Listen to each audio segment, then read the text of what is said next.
So in the last video, we introduced the basic mathematical model for the qubit. In this video, what we're going to do is get some practice working with quantum states, and especially the ket notation for the qubit. So as you can probably recall from the last video, the basic way in which we describe a quantum state is in terms of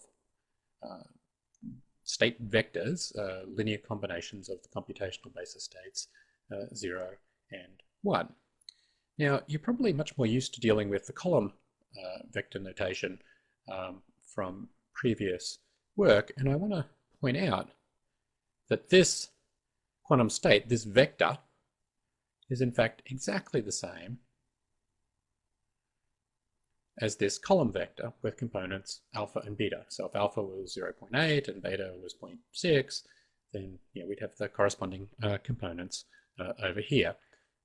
We're working in the 0, 1 basis for the vector representation. So this is just to write out the obvious. It's the amplitude for the 0 state, and this is the amplitude for the 1 state. Generally speaking, we don't necessarily write out all the components in the vector or the ket every single time.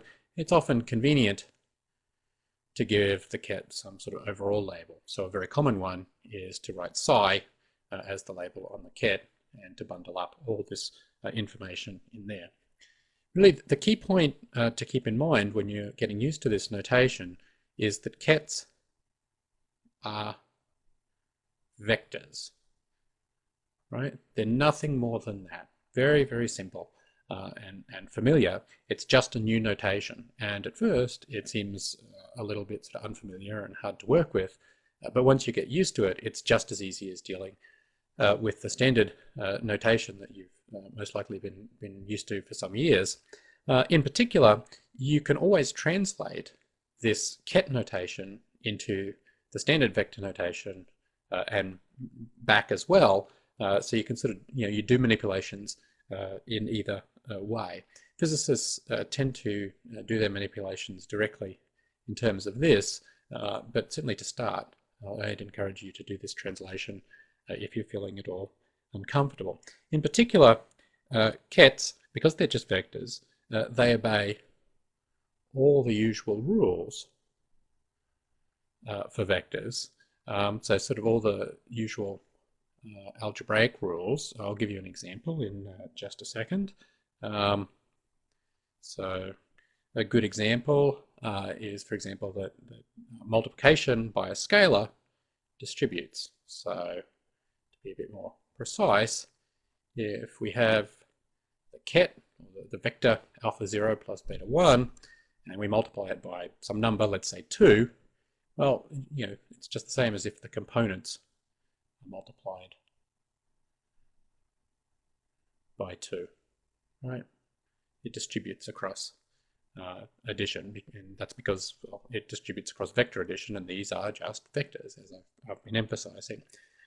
So, all the sort of standard rules for manipulating vectors apply.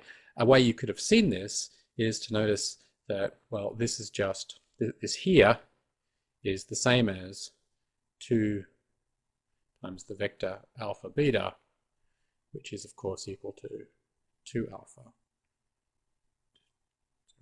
and 2 beta, which is just that state there. And there are many similar sort of ideas along the same line.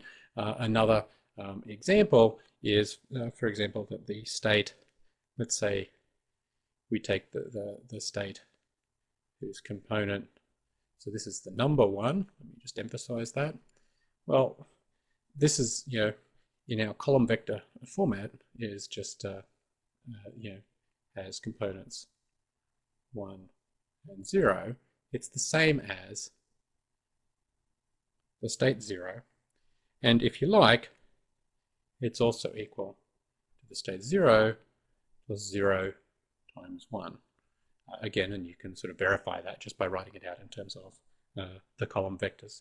So, the key point to take away here, the details of these calculations I've done down the bottom are not so important.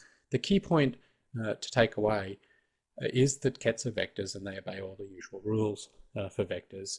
And if you're ever getting confused, you can just go back and translate what I'm writing in terms of this vector notation, and hopefully all should become clear.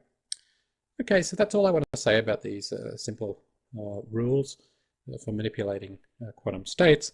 In the next video, we're going to move on and look at our first example of a quantum logic gate, so something that can be used to manipulate quantum information. And we're going to look at a very simple quantum logic gate, the quantum NOT gate.